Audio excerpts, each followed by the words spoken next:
Everyone, কেমন আছো তোমরা সবাই? আশা করছি তোমরা সবাই অনেক ভালো আছো আর আমিও ভালো আছি। আজ সোমবার, সময় এখন ভোর 4টে। আজ একটু তাড়াতাড়ি ওঠার কারণ হলো আজ শ্রাবণ মাসের দ্বিতীয় সোমবার। আজ ইচ্ছা আছে মন্দিরে যাব পুজো দিতে, তার জন্যে একটু ভোর ভোরই ঘুম থেকে উঠে পড়লাম। মন্দির থেকে ঘরে আসতে হয়তো দেরি হতে পারে, তার জন্য দেখো আমাকে একটু জলখাবার বানিয়ে যেতে হবে। ভেবেছিলাম আগের দিন রাত্রেবেলায় রান্নাঘরটা পরিষ্কার করে ঘুমাতে যাব, কিন্তু অনেকটাই দেরি হয়ে গেছিল আর শরীরও পেরে উঠছিল না। তার জন্য সকালবেলায় উঠে সোজা চলে এলাম রান্নাঘর ক্লিন করতে।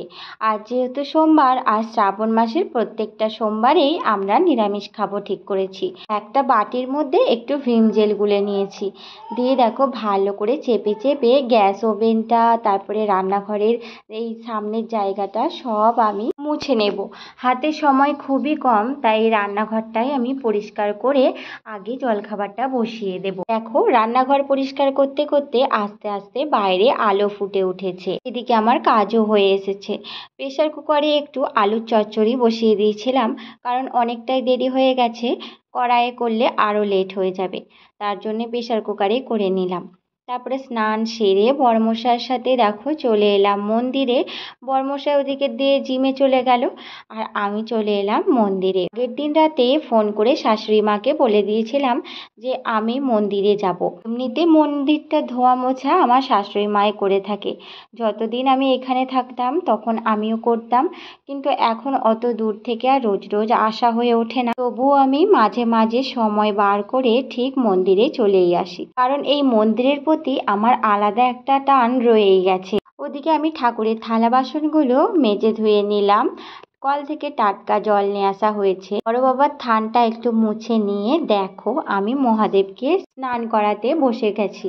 তো অনেকেই অনেক রকম করেই আর কি এই কাজটা করে থাকে, কিন্তু আমি যতদূর জানি আমি আমার মতন করেই আজকের পুজোটা করব। ঘি মাখিয়ে আগে মহাদেবকে একটু স্নান করিয়ে নিলাম, তারপর একটা চেলি কাপড় দিয়ে আস্তে আস্তে গাটা মুছিয়ে দিলাম। আগে যখন আমি প্রত্যেক দিনই মন্দিরে আসতাম, তখনও প্রত্যেক সোমবারেই আমি মহাদেবকে এইভাবে স্নান করাতাম। আজ দেখো অনেক দিন পর আমি আবার সেই সুযোগটা পেয়েছি। কথা বলতে বলতে মহাদেবকে ঘি মধু মাখিয়ে স্নানটা করিয়ে দিয়েছি। চলো এখন যেটুকু মোছা বাকি আছে সেটাও আমি এখন জল কাপড় দিয়ে ভালো করে চেপে চেপে মুছে নেব। কথা বলতে বলতে মন্দিরের ভেতরটা তো আমার মোছা হয়েই গেছে, এখন চলো বাইরেটা একটু জল দিয়ে ধুয়ে নিই। আমি তো এদিকে মন্দিরের কাজ করছি, কিন্তু বৃষ্টি ঠিক পড়েই চলেছে। দেখো আমরা যখন আসছিলাম ঘর থেকে তখন বৃষ্টিটা পড়েনি, এখন আবার টিপ টিপ করে ভালোই বৃষ্টিটা নেমে পড়েছে। মন্দিরের কাজকর্ম মোটামুটি আমার সব হয়ে গেছে, এখন চলো পুজোর জোগাড়টা করে নিই। আমি এদিকে দেখো ঠাকুরের থালা বাসনগুলো সাজাচ্ছিলাম, আর মাম্মাম সোনা ওদিক দিয়ে কয়েকটা ফুল তুলে আমাকে দিয়ে গেল।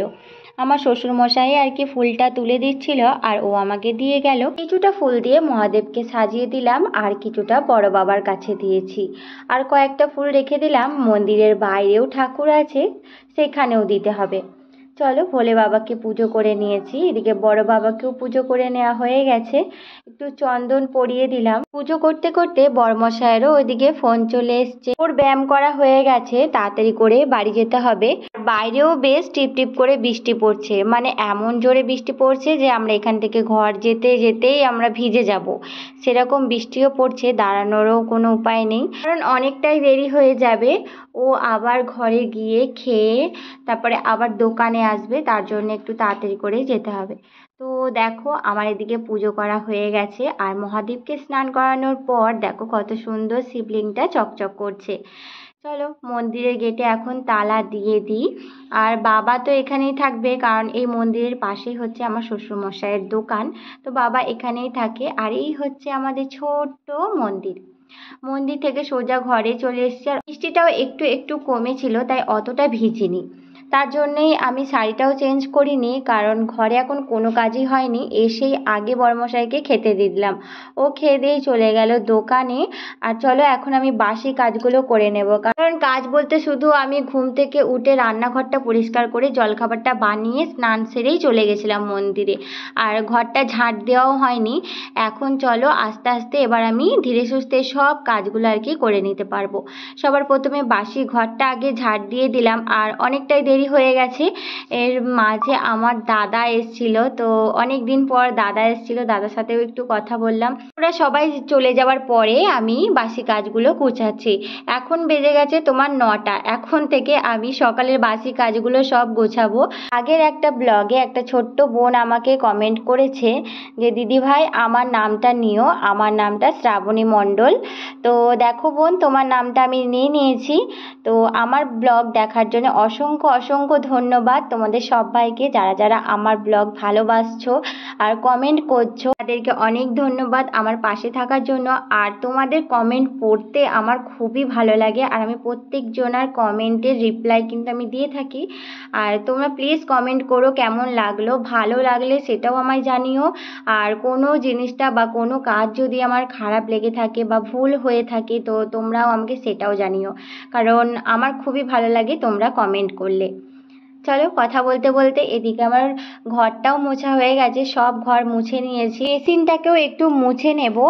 আর মন্দির থেকেই আমার এই সাদা শাড়িটা অনেকটাই কাদা লেগে গেছে, কারণ বৃষ্টি পড়েছে। তার জন্য সব কাজ সেরে আমি আরও একবার স্নান করে তারপরে ঠাকুর ঘরে ঢুকবো। এখনও কিন্তু আমার ঘরের ঠাকুরকে পুজো দেওয়া হয়নি, যেহেতু আমি সব কাজ গুছিয়ে যেতে পারিনি, না হলে একবারে মন্দির থেকে এসেই আমি ঘরে পুজোটা করে নিতে পারতাম।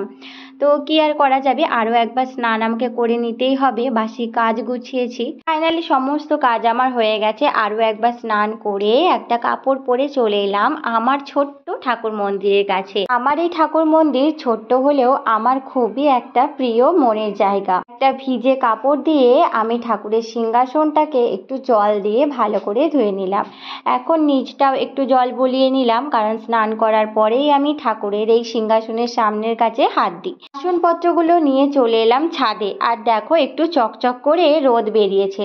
সকালে যে হারে একটু বৃষ্টি শুরু হয়েছিল, মনে হচ্ছিল জানি না আজকে আর রোদ হবে কি না, কিন্তু দেখছি বেশ একটু রোদ দিয়েছে, দেখতেও বেশ ভালো লাগছে। আর এই গোটা শ্রাবণ মাসটা এই বছরে যে এত বৃষ্টি হচ্ছে কি আর বলবো, বৃষ্টি তো কমারই নাম নিচ্ছে না। আমাদের ঘরের সামনেটা এত জল জমে গেছে যে যাতায়াতের প্রচণ্ড অসুবিধা হচ্ছে। যতদিন না একটু ঝলমলিয়ে রোদ দেবে ততদিন তো মনে হয় এই প্রবলেম ফেস করতেই হবে।